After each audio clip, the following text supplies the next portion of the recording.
Magandang hapon po sa inyong muli. Salamat sa oras sa ating Diyos sa oras na ito at muli tayo mag-aaral ng salita ng Diyos. At marami tayong natutunan. Kagaya kanina, ni-recite natin kung ano yung mga lesson ng last Sabbath, no? At ngayon naman ay may panibago tayong lesson na pag-aaralan at nasa chapter 17 tayo pero tatalon tayo sa chapter 18, no? Kasi tatapusin na po natin yung 17. So, si David po ay binigyan ng warning dahil siya po ay aatakihin na ni Absalom, no? At ito'y pinlano na siya po ay atakihin. Kaya itong si Hushai, yung kakampi ni David na kunwaring sumama kay Absalom ay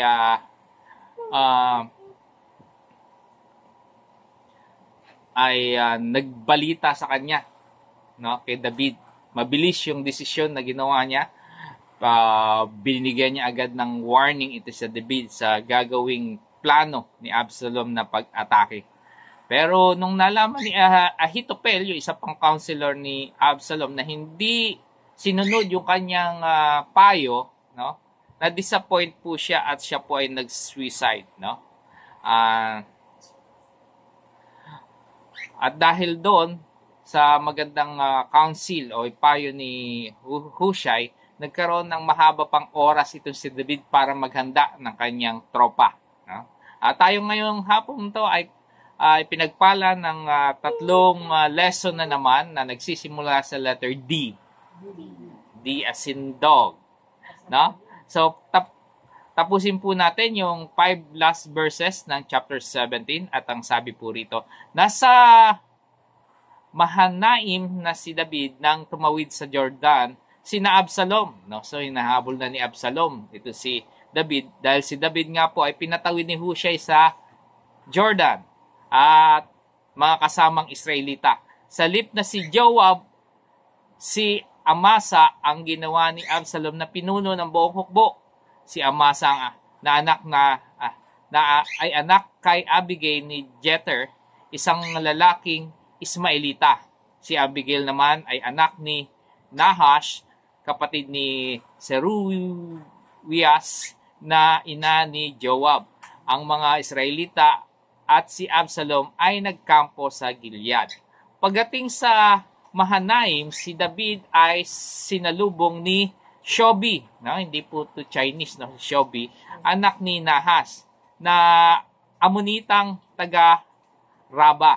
Kasama ni Shobi si Makir, anak ni Amiel o na taga Lodebar, at si Barzillai, isang Gileadita taga Rogelim.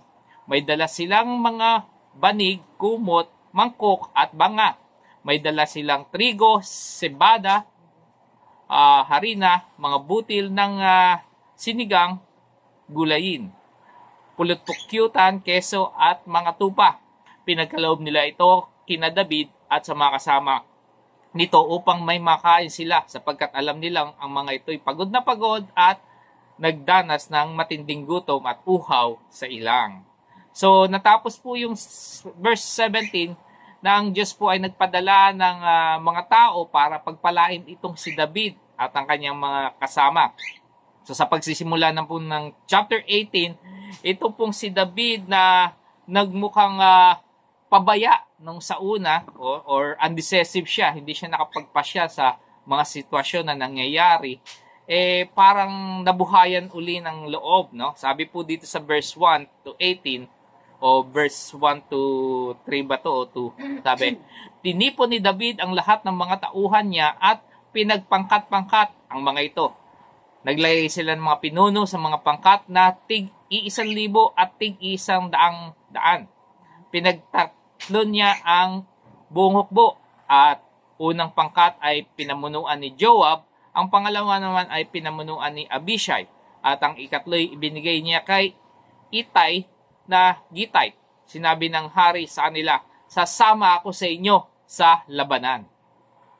So, nung si Absalom po ay gumawa ng kudeta, si David po ay nag-step down no? Para ma-avoid niya yung confrontation, para hindi niya maharap si Absalom, siya po ay umalis at naglakbay papunta sa ilang. At ngayon naman po si Absalom ang naghahanap sa kanya at gusto siyang patayin. At si David po ay nakapaghanda ng kanyang mga tao kagaya ng dati niyang ginagawa, no? May katapangan, organize ang tao niya at handa ng lumaban.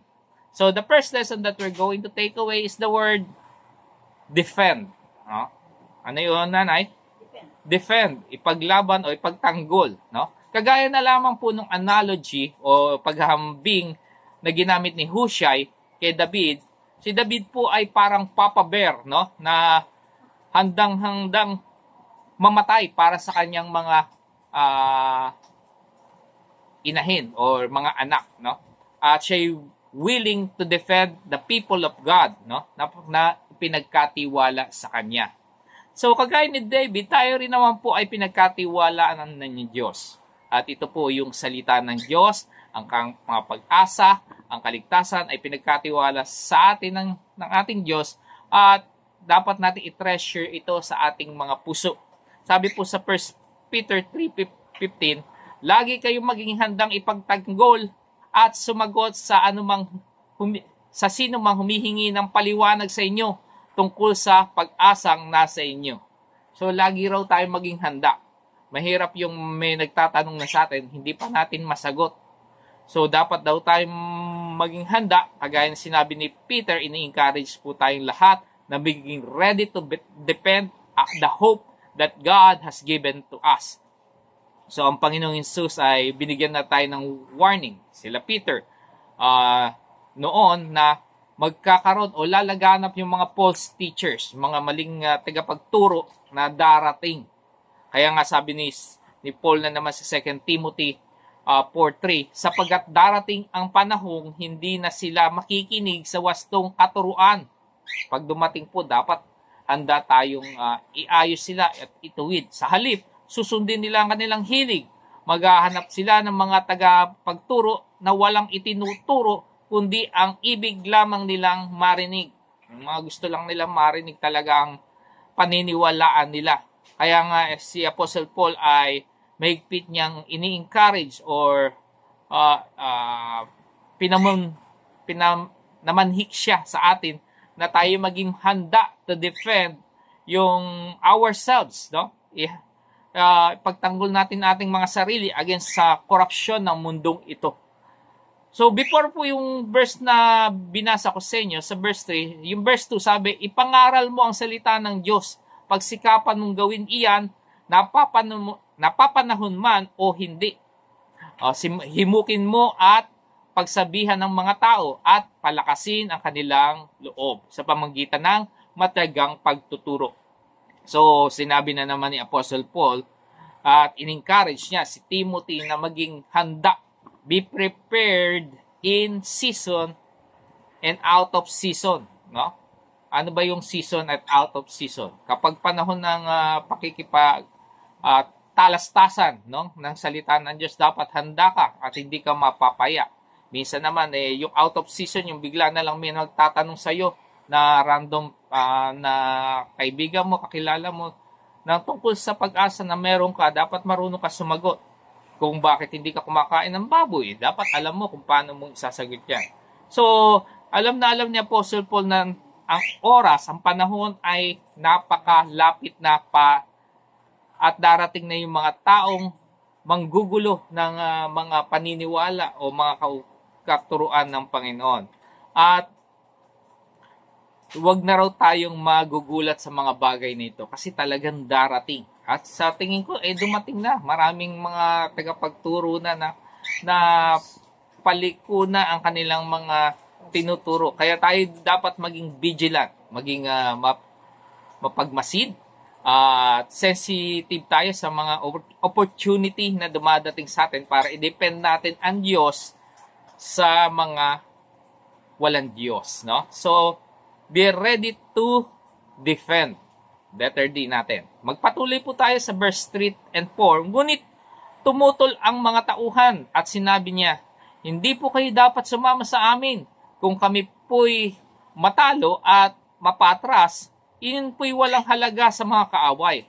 Kahit pa mapatay ang kalahati sa bilang namin, ngunit ang katumbas ninyo'y 10,000 kawal. Kaya't mas mabuti pong doon na kayo sa lungsod at padalhan na lamang ninyo kami ng tulong.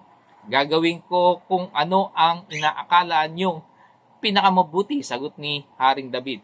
Tumayo na lang siya sa may pintuan ng lungsod habang papalabas ang kanyang mga kawal na nasa pangkat na libo-libo at daan-daan. So, bukod sa ang buhay po ni David ay may katotohanan naman, more valuable, no? Mas mahalaga yung buhay ni David kaysa doon sa mga taong kasama niya. Na uunawaan naman nila na mas mahirap para kay David ang makipaglaban. Una, may edad na si David noong panahon na yon. At si David po ay mahirap makipaglaban, no, Sister Leng, kay Absalom. Bakit? Anak niya yun no? Mahirap naman makipaglaban o patayin ni David itong si Absalom. So, although si David po was ready to defend against the enemy, yung mga tao niya ay nakaisip ng magandang ideya na hindi na hayaan pang si David ay lumaban pa. So, at ito po ang magdadala sa atin sa second life lesson that we're going to take away. And the word is diverted. Ano yung pangalawang word natin ay? Diverted, ibig sabihin, inilihis o nilayo, nilibang. No? So, kagaya ni David o kagaya ng mga tao ni David,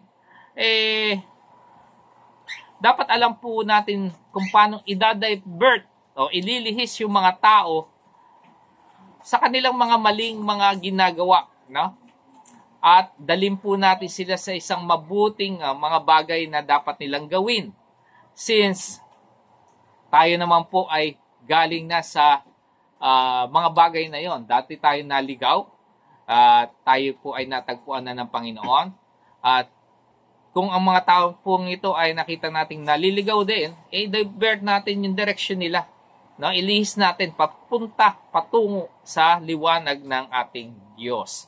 Sabi po sa Ephesians 5:8-13, dati kayo'y nasa kadiliman, ngunit ngayon nasa kaliwanagan na, sapagkat kayo'y nasa Panginoon. Mamuhay kayo ngayon ng nararapat sa mga taong nasa liwanag, sapagkat pawang mabuti, matuwid at totoo ang ginagawa ng namumuhay sa liwanag.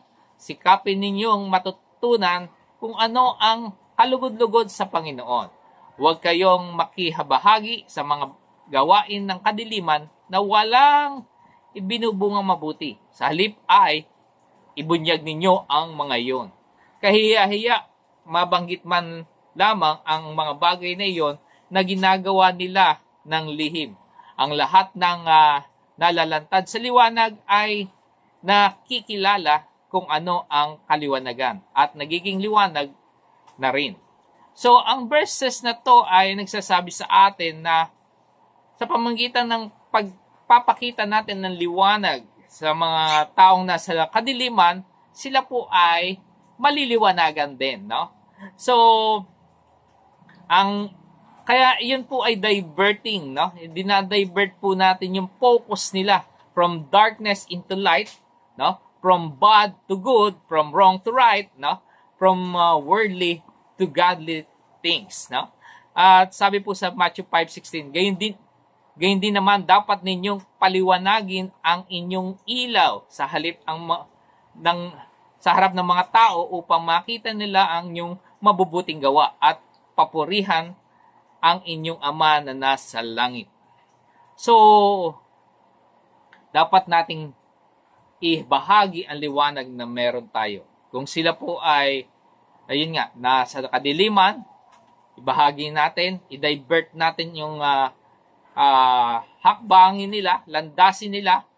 Kung papunta nga sila sa kadiliman at kamalian, ilihis natin sila, i-divert natin sila sa liwanag ng Diyos.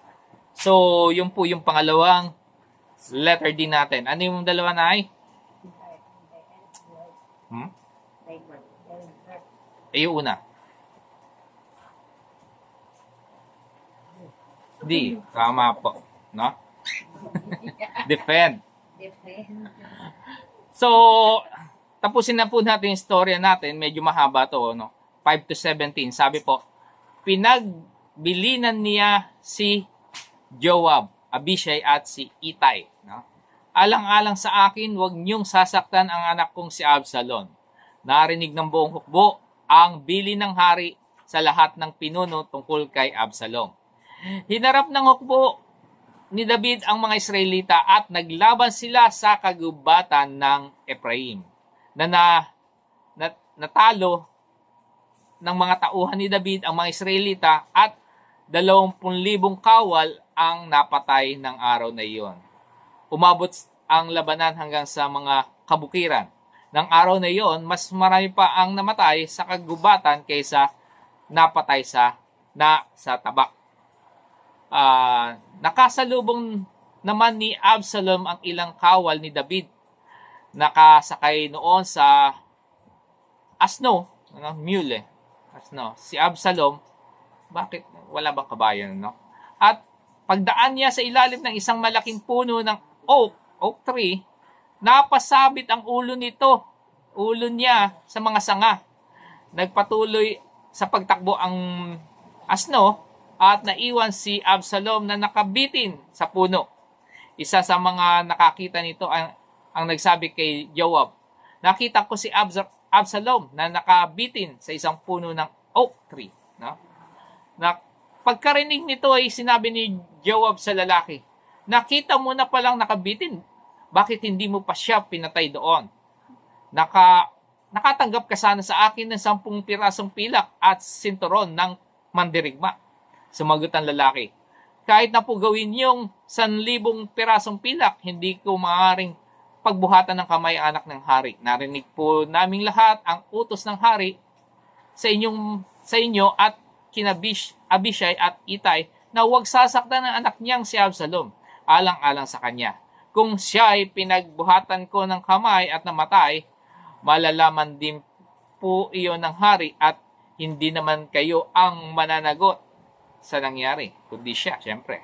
Hindi na kita pag-aaksayahan ng panahon, sabi ni Joab. Kumuha siya ng 3 sibat at isa-isa niyang itinusok sa dibdib ni Absalom na nooy buhay pang nakabiting sa puno. Pagkatapos nito ay pumaligid ang 10 tauhan ni Joab kay Absalom at pinatay ito. 17. Hinipan ni Joab ang trompeta at kanyang buong hukbo ay huminto na sa pagtugi sa mga Israelita. Kinuha niya ang bangkay ni Absalom, inuhulog sa isang malaking hukay sa kagubatan at tinabunan ng mga bato. Pag nagsitakas naman at umuwi na ang lahat ng mga Israelita. So, yung parang yung pangarap nitong si Absalom na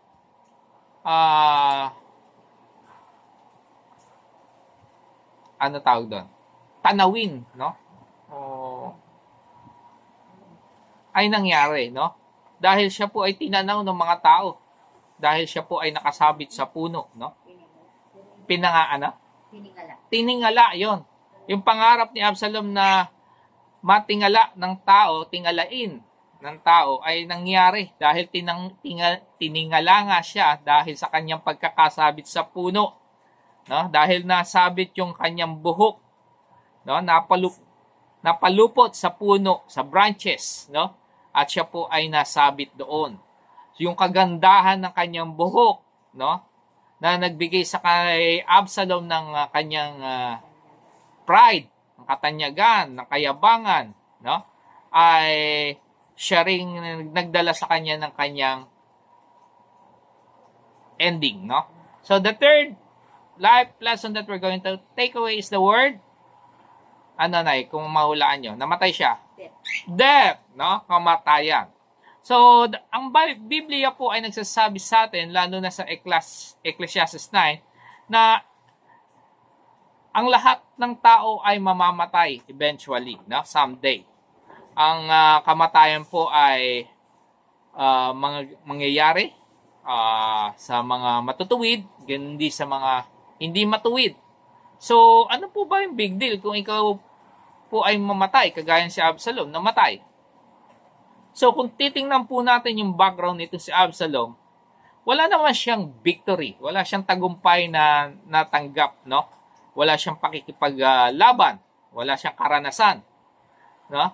Dahil hindi naman siya nakipaglaban nung siya po ay bago siya nagkudeta. Pero pagkatapos nung kanyang kamatayan, sabi sa verse 15, yung kamatayan nasa verse 15, sabi po sa verse 18, idinagdag pa roon, no? Nung nabubuhay pa si Absalom, nagpatayo siya ng isang bantayog sa libis ng hari. Ginawa niya ito bilang alaala sapagkat wala siyang anak na lalaking magpapatuloy ng kanyang pangalan. Sinunod niya ang kanyang pangalan sa bantayog na iyon at ngayon, hanggang ngayon tinatawag yung bantayog ni Absalom, no? So may statue pala itong si Absalom na ang tawag ay bantayog ni Absalom. So itong si Absalom na wala namang accomplishment kundi rebellion sa kanyang tatay, ay nagpagawa pa ng sariling estatwa, no, para sa kanyang sarili. Pinedestal niya yung kanyang sarili at yung pride, yung kayabangan ang siyang tumupok sa kanya, nag-consume sa kanya, no? Sabi po sa Proverbs 16:5, kinamumuhian ni Yahweh ang lahat ng mayayabang at sila'y tiyak na parurusahan, no? So bukod po sa kayabangan nitong si Absalom na kinaayawan ng Diyos, siya rin po ay nag-commit ng panglimang utos ng Diyos, no? Nilabag niya po yon na nakalagay sa Exodus 20 verse 12, no? Ano nga po yon? Igalang mo ang iyong ama at ina. Sa gayoy mabubuhay ka ng matagal sa lupaing ibinibigay sa inyo ni Yahweh na inyong Diyos. So, kagaya ng ating napag-aralan, itong utos na ito ay may kasamang pangako, no? Na ikaw po ay hahaba ang buhay. Kung may condition naman po, no? Kung i-honor o igagalang mo ang iyong mga magulang. At si Absalom po, on the other hand, hindi po siya gumalang sa kanyang magulang. Kaya naman, masasabi natin, hindi magaganap sa kanya ang mahabang buhay, kundi maikling buhay lamang meron siya. Sabi po sa Proverbs 6:20-22, aking anak, utos nga ng ama mo ay sundin, no? Gabi, aking anak, utos nga ng ama mo ay sundin. Huwag mong tatalikuran. Turo ng inang giliw, no? Huwag mo raw tatalikuran ng turo ng nanay mo. Sa puso mo ay iukit at itanim mo sa isip pagkat ang aral na ito sa iyo ay patnubay. Sa pagtulog mo ay bantay, sa paggawa ay alalay. So, itong si Absalom po ay tiyak na tinanggal niya sa kanyang buhay, no? Sa kanyang ang mga utos ng mga magulang niya sa kanyang buhay, no? Sa kanyang sarili. At ang nangyari, siya po ay naligaw. Hindi niya naging gabay, hindi niya naging tulong ang mga utos at aral ng kanyang magulang. Kaya itong si Absalom po ay dishonor niya ang kanyang tatay, no? Nung dishonor niya ang kanyang tatay sa pamamagitan ng pagpatay niya ng kanyang kapatid at pag-snatch niya o inagaw niya yung kaharian, at bukod pa ron, sinipingan niya pa yung mga stepmothers niya, no? At ito po ay talagang pag-dishonor sa kanyang magulang. So, sigurado ako na hindi po siya mag-inherit, hindi niya mamanahin yung mahabang buhay na ipinangako ng Diyos. So, ano po ba mangyayari kapag ating dinisrespect, no? O kapag meron disrespectful ang mga anak. Sabi po sa Proverbs 30:17, ang anak na kumukutya sa kanyang ama ay laging sumusuway sa salita ng ina, tutukain ng uwak ang kanyang mata at kakainin ng buwitre ang kanyang bangkay. So ito pong talatang ito ay nagbibigay ng mahigpit na babala sa tungkol sa consequence ng pambabastos o pag hindi paggalang sa kanyang mga magulang. At nagbibigay ito ng emphasis sa matinding outcome, no? Kahihinatnan ng gayong pagbabastos, no? At nagpapahayag to ng paglalarawan na yung raven, yung vulture ay kakain sa kanila, no? Na-imagine ko na itong si Loki lang na napakaliit na ibon, kapag kumagat ay masakit na. How much more kung buwitre na at mga uwak ang tutuka o kakain sa iyo, no? So ito yung nagbibigay lang ng diin sa importansya ng paggalang, no? At pagpapakita ng reverence sa ating mga magulang. Sabi po sa Leviticus 29, ang sinumang nagsasalita ng hindi maganda sa kanyang ama at ina ay dapat patayin. Mananagot ang sinumang lumapit sa kanyang ama at ina, no? So bago po si Absalom bago pinilit ni Absalom na kunin yung trono kay David, sa pamamagitan ng tusong pakikitungo niya, ay nagawa niya po na siraan, no? At ma-divide yung kaharian ni David, no? Nag-promote siya ng discontentment sa mga tao at nag-spread siya ng kasinungalingan para makuha niya lamang ang sympathy ng mga tao. At ito nga po ay hindi paggalang sa kanyang mga magulang o sa kanyang tatay na si David. Ang verse na to ay nagsasabi ng isang matinding message tungkol sa severity o yung kahihinatnan ng hindi paggalang sa kanyang mga magulang. At ito po ay nagko-consider na isang capital punishment, no? Sa sino mang hindi gumagalang sa mga magulang. Bagamat ito po ay hindi na ginagawa ngayon, ito po ay nagpapakita lamang na talagang dapat talagang igalang ang ating mga magulang at hindi bastuhin, kundi nararapat lamang silang sundin.